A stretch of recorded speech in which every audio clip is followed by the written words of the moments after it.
IM East reffing basketball, and then like that, it's like, hey, shutting everything down, turn off the lights. A frightening scene out of Michigan State University tonight as students across campus were told to shelter in place due to an active shooter. According to campus police, at least 3 people are dead. An additional 5 people have been injured in 2 separate locations. Good evening and thank you for joining us for KREM News 10 at 10, where we give you more news in less time. Just moments ago, after an intense manhunt, the shooter was found dead off campus with what appears to be a self-inflicted gunshot wound. This is still a developing story, and we will bring you the latest updates just as soon as we learn more. Well, let's talk weather now. Right now, some parts of Washington are getting hammered with intense snow, so much snow that Snoqualmie Pass was shut down in both directions at this hour. Chief Meteorologist Jeremy Legoo standing by with the very latest tonight. Jeremy? Well, Mark, earlier tonight we saw Snoqualmie shut down eastbound, and now it is shut down in both ways. You can see some of that heavy snow on the road there. And that heavy snow continues for the next little bit over Snoqualmie and then really ramps up as we get into tomorrow morning here on our side of things. That's over Lookout and 4th of July Pass as we start the day tomorrow. And then eventually we see a little more sunshine as we get into the middle of the week. Right now, temperatures hovering pretty close to freezing means that when we get our next little round of moisture moving in and temperatures falling overnight, it is likely going to be a little bit of snow even here in Spokane. Forecast models are picking up on a little band that moves through early tomorrow. And then by tomorrow afternoon, it moves out. And with that, temperatures are climbing into the upper 30s, so a lot of what falls will melt as quickly as it does so, but then it's dry and warm in the days to come.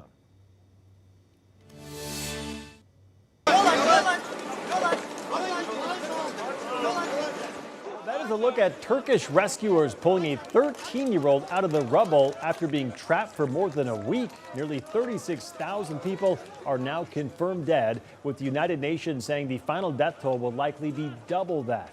Turkish police have issued more than 100 arrest warrants to contractors, architects, and engineers connected to the buildings that collapsed. The government also under fire for previously allowing hundreds of thousands of property owners to not have their buildings up to code. Well, we are getting new video tonight of the Chinese spy balloon shot down off the coast of South Carolina, and this comes as the Pentagon continues to track a string of unidentified objects that were shot down over the last several days. The latest takedown happened Sunday over Lake Huron between Michigan and Canada. The U.S. military also shot down an object over Alaska Friday and Canada Saturday. Both the U.S. and Canada are taking a closer look at what's in the skies after the discovery of the Chinese surveillance balloon earlier this month. We assessed that at this time, these balloons have provided limited additive capabilities to the PRC's other intelligence platforms used over the United States. Chinese officials are accusing the U.S. of using its own surveillance balloon program to spy on China. However, John Kirby there with the National Security Council denied the U.S. is flying balloons over China's airspace. National security officials say there is no indications that these are alien aircraft. Meanwhile, back home, public safety and affordable housing were among the topics at tonight's City Council meeting. KREM 2's Kyle Simchuk has a recap tonight. The Spokane Police Department will soon be getting one of these, a mobile security unit allowing officers to keep an eye on areas in the city experiencing an increase in crime. The location will be determined by the police department. They'll get to decide where they determine best by hotspots. Councilman Zach Sapone sponsored the special budget ordinance. The city will spend close to $30,000 to rent the camera for a year. The whole look of it, it's just very police state-ish, just huge thing. And for that amount of money, it seems like we should be able to get a lot more coverage in the town. Council President Brian Beggs voted against the proposal, as did Councilwoman Betsy Wilkerson. She thinks that kind of money would be better spent on street lighting. It'll just show up in a neighborhood or a location.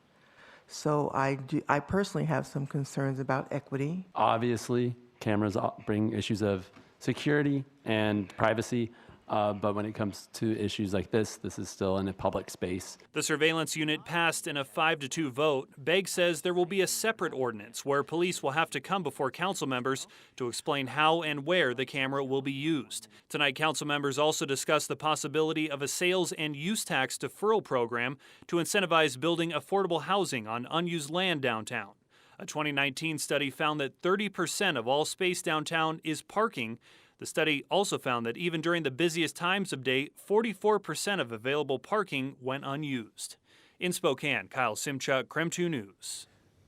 Well, we are looking ahead to warmer days, but with spring also comes another construction season. The city of Spokane could spend around $100 million in the upcoming season, and there are some big projects planned. That includes the next phase of the Thor Freya project that started last year.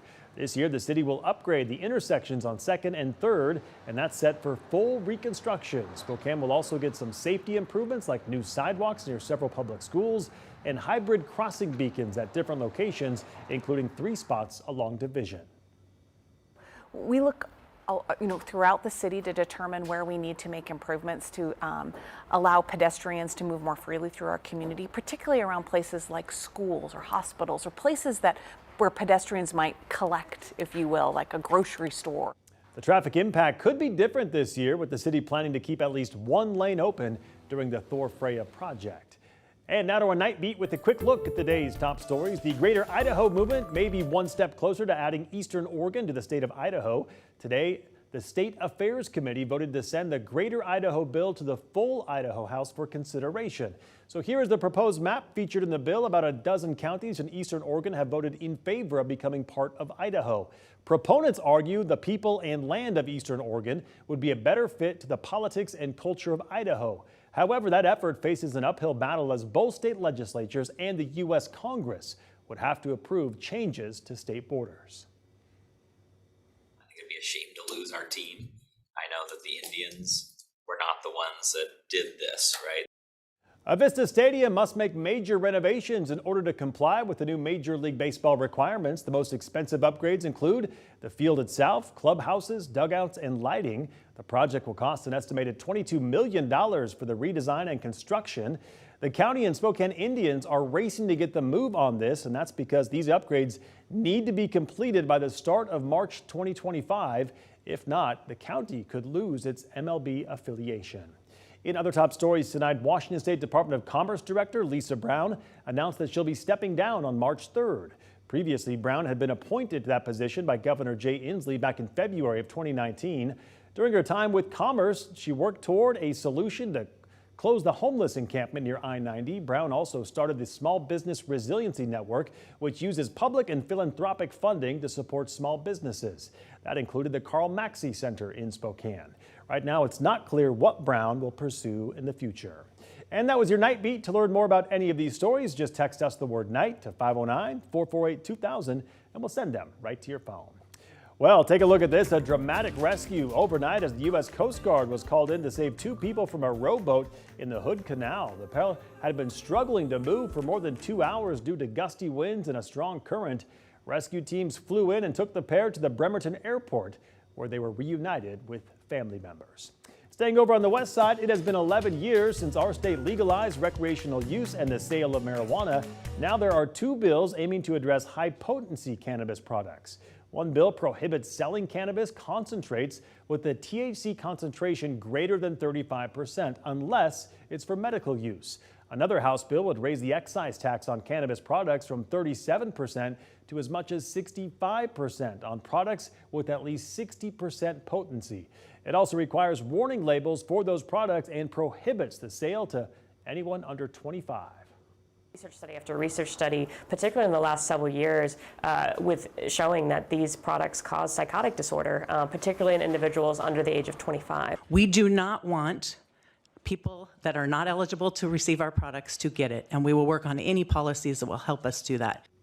Right now, both bills are not scheduled for executive session, and that means they won't move forward if they're not scheduled by this Friday.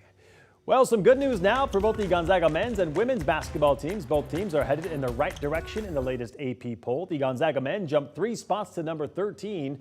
With just a few games left in the regular season, Gonzaga looking to cement its case for a high seed in the NCAA tournament. Most bracket predictions have the Zags as a number 4 seed, though they could move up with a few more wins. The Bulldogs have 2 games on the road this week against LMU and Pepperdine. Meantime, the Gonzaga women's basketball team also up 3 spots this week to number 20. The Zags beat Portland this weekend to take sole possession of first place in the West Coast Conference. The Gonzaga women play their final 2 home games of the season this week, facing Pacific on Thursday and St. Mary's on Saturday.